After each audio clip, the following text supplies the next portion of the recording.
দিল্লির তাবেদারি করার জন্য বলে আমরা টাকা দিচ্ছি, ইঞ্জিনিয়ার দিচ্ছি, এক্সপার্ট দিচ্ছি, তোমরা একটু রেল লাইন করো। আমাদের কাছ থেকে একটু বগি কেন?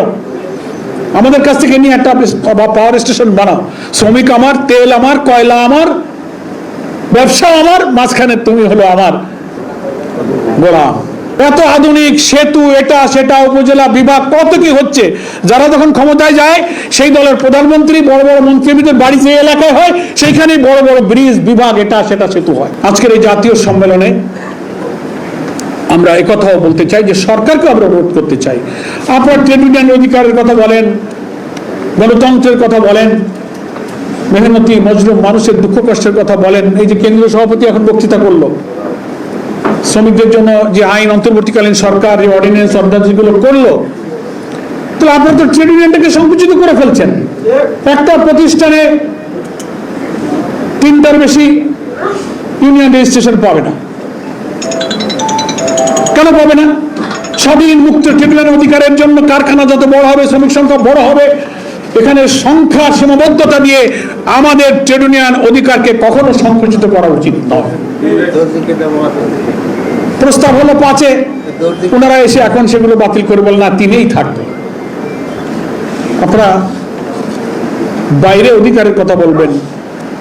আমাদের বাংলাদেশের সংবিধানের আর্টিকেল 46, 47, 48, 38 এই সমস্ত নানান অনুচ্ছেদে সভা সমাবেশ সংগঠন করা, পেশা এবং জনগণের অধিকারের জন্য এসব অধিকার আমাদের সংবিধান দিয়েছে, জেনেভা কনভেনশন দিয়েছে, আইএলওতে দিয়েছে, সব জায়গায় আমাদের অধিকার আছে। এটা মানবাধিকারের একটা অংশ। এখন সরকার ক্ষমতায় এসে আগে বলে গণতন্ত্রের কথা, বাক স্বাধীনতা, মুক্ত ট্রেড ইউনিয়ন, এগুলোর গলা চেপে ধরা, আমাদের স্বাধীন ট্রেড ইউনিয়নের অধিকারকে সংকুচিত করা, এটা কোনো গণতান্ত্রিক রাজনৈতিক দলের কোনো উদ্দেশ্য হতে পারে। ক্ষতি কি আপনার? একটা কারখানা, একটা গার্মেন্টস, একটা ট্রেডে যদি বেশি ইউনিয়ন থাকে, বেশি নেতা হয়, তাহলে শ্রমিকদের সংকট সমস্যা, অথরিটি সরকার মালিক পক্ষের সাথে বার্গেনিং করে তার ন্যায্য পাওনা আদায়। এই যে আজকে আপনাদের পে স্কেল নিয়ে প্রবলেম,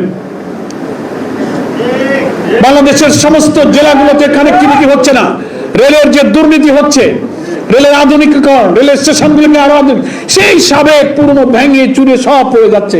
মনে হয় যেন আমরা ব্রিটিশে আছি, এমন বহু স্টেশন আছে, এখন বহু রেল লাইন আছে। যখন বিদেশের কোনো সাহায্য, এই রিলিফ আছে, দিল্লির তাবেদারি করার জন্য বলে আমরা টাকা দিচ্ছি, ইঞ্জিনিয়ার দিচ্ছি, এক্সপার্ট দিচ্ছি, তোমরা একটু রেল লাইন করো। আমাদের কাছ থেকে একটু বগি কেন? আমাদের কাছ থেকে নিয়ে একটা পাওয়ার স্টেশন বানাও।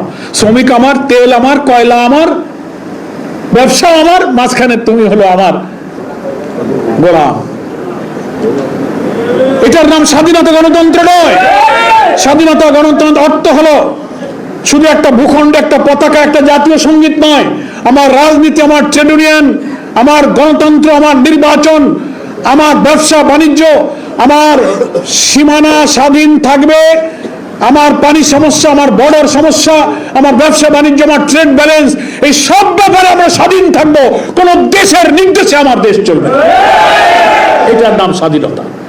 আপনি ওখান থেকে বসে রিমোট কন্ট্রোল করবেন, আর আমার দেশ আপনার কথায় কে ক্ষমতায় আসবে আর কে নামবে, ওই কারখানা কার কথায় যাবে, কত লোক দেশি কত লোক ইন্ডিয়ান নিতে হবে, আপনি প্রেসক্রিপশন দেবেন আর সেই প্রজেক্ট নিয়ে আমার কাছে টাকা দেবেন, আর আপনি বড় লাভে টাকা ফেরত দেবেন। আস্তে আস্তে আমার পরিবেশ, আমার দুর্নীতি সব ধীরে ধীরে অতলে দেশটাকে শেষ করে দেবে। এগুলো হচ্ছে আধিপত্যবাদী আগ্রাসী শক্তির একটা আধুনিক রূপ।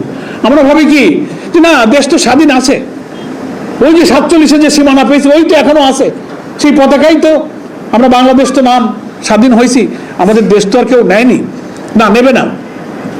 আধুনিক যুগে আগে একবার আধিপত্যবাদের সংজ্ঞা ছিল আলাদা। আগের রাজা বাদশারা তার সৈন্য সামন্ত লর্ড বহর নিয়ে এক একটা দেশ জয় করতো, ভূখণ্ড দখল করতো, আর সেই রাজ্যের রাজা হতো। এখন ওইভাবে লর্ড বহর নিয়ে রাজ্য জয় করবে না, ভূখণ্ড আপনার থাকবে, কিন্তু রিমোট কন্ট্রোল হবে আধিপত্যবাদীদের আগ্রাসী চরিত্রে। তোমার রাজনীতি, তোমার অর্থনীতি, তোমার শিল্প কল কারখানা, আমি যে প্রেসক্রিপশন দেবো আমার প্রেসক্রিপশনে চলতে হবে। এটি হচ্ছে আগ্রাসী আধিপত্যবাদের আধুনিক রূপ। আমাদের ওই শুধু সেটাই আছে, আর সব আমরা বিদেশিদের কথায় চলছি নাকি বলেন? যেখানে আমাদের রেলের কোনো উন্নতি হচ্ছে না, ওনারা প্রেসক্রিপশন দেবেন, IMF ওয়ার্ল্ড ব্যাংক বলবেন তোমরা পাটকল বন্ধ করো, রেলের এত পথ বাড়ানোর প্রয়োজনে বাজেট তোমরা কমাও, এখানে তোমরা ভর্তুকি দাও, তা নাহলে আমরা সাহায্য করবো না, আমরা এইড দেবো না। এগুলো সব বিদেশি প্রেসক্রিপশন। কথা বুঝে আসছো তো?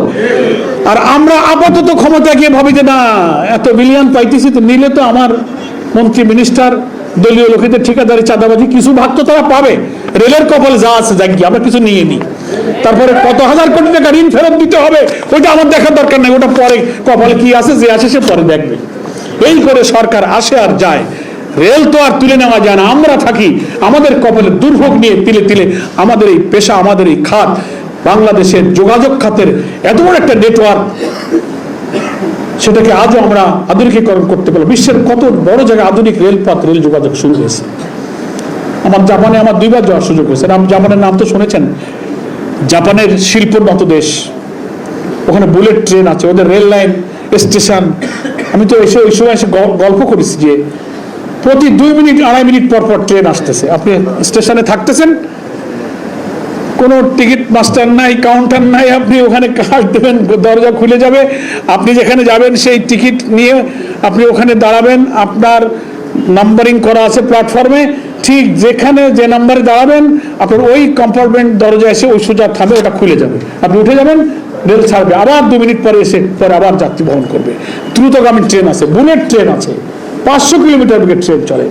ট্রেনে উঠে আপনি চা খাবেন, সামনে ফোল্ডার খুলে চায়ের কাপ রাখবেন, 500 কিলোমিটার বেগে ট্রেন চলে, চায়ের কাপ ও নড়ে, মনে হয় যেন বাসায় বসে চা খাইতেছে। এত উন্নত রেল, আধুনিক যোগাযোগ ব্যবস্থা, পৃথিবী সব এগিয়ে যাচ্ছে আর আমরা শুধু পিছায় যাচ্ছি। আমাদের রেলপথ খুলে ফেলতে হচ্ছে, বলে ও লাগবে না, ওটা খোলো। আমার রূপসা বাগেরহাটের রেল লাইন খুলে ফেলা হয়েছে, নেতারা মনে আছে তো? রূপসা খুলনা থেকে রেল লাইন নেই, স্টেশনের ঘরগুলো ভেঙে চুরে পড়ে যাচ্ছে, আর সে পার্টি সব খুলে ফেলেছে। বাংলাদেশের মতো একটা জেলায়, 64টা জেলার 13টা জেলায় এখনো রেল কানেক্টিভিটি হয় নাই। বরিশাল একটা গোটা ডিভিশন পড়ে আছে। এত আধুনিক সেতু, এটা সেটা, উপজেলা বিভাগ, কত কি হচ্ছে। যারা যখন ক্ষমতায় যায় সেই দলের প্রধানমন্ত্রী, বড় বড় মন্ত্রীদের বাড়ি যে এলাকায় হয় সেইখানে বড় বড় ব্রিজ, বিভাগ, এটা সেটা, সেতু হয়। এই যে আজকে শুনলাম বগুড়াকে সিটি কর্পোরেশন, আরো 5টা নতুন উপজেলা, দেখছেন না? আমরা এর কোনো বিরোধিতা করছি না, কিন্তু যেসব নেতা, প্রধানমন্ত্রীর বাড়ি কোথায়, অমুক নেতার বাড়ি কোথায়, হ্যাঁ, স্বরাষ্ট্রমন্ত্রীর বাড়ি কোথায়, না আমার বলতেছি না, সেই সব জায়গায় জেলা, উপজেলা, বিভাগ, কর্পোরেশন হয়ে যাইতেছে, উন্নত হবে, বাজেট বরাদ্দ হবে। ধন্যবাদ জানাই, অগ্রগতি সব উন্নয়নকে আমরা সাপোর্ট করি। তাহলে যে দলের নেতারা প্রধানমন্ত্রী আর স্বরাষ্ট্রমন্ত্রী, আইনমন্ত্রী হবে না, সেই এলাকার কোনো উন্নয়ন হবে না। উন্নয়নকে যদি বৈষম্যহীন করতে হয় তাহলে জাতীয়ভাবে আপনি জরিপ করুন, সার্ভে করুন, কোথায় রেল লাইন নাই, কোথায় সড়ক যোগাযোগ, নানান নেটওয়ার্কের প্রয়োজন। ইনসাফপূর্ণ মানবিক বাংলাদেশ গড়ার জন্য এই সরকারকে সে দায়িত্ব পালন করতে হবে। এই জন্য যে জুলাই আগস্টের গণ আন্দোলন, গণ অভ্যুত্থানে আমাদের তারুণ্যের অজেয় শক্তিরা কিন্তু এই স্লোগানে দিয়েছিল যে উই ওয়ান্ট জাস্টিস, আমরা চাই সুবিচার, ন্যায় বিচার। সেই বৈষম্যহীন বাংলাদেশের জন্য সহস্রাধিক জীবন, 30-40 হাজার লোক আহত, ক্ষত বিক্ষত হলো। আপনারা সেই রক্তের উপর ক্ষমতায় বসে আপনারা আবার জাস্টিসের বদলে ইনজাস্টিস করতেছেন, উন্নয়নের ক্ষেত্রে সমতা রক্ষা করছেন না।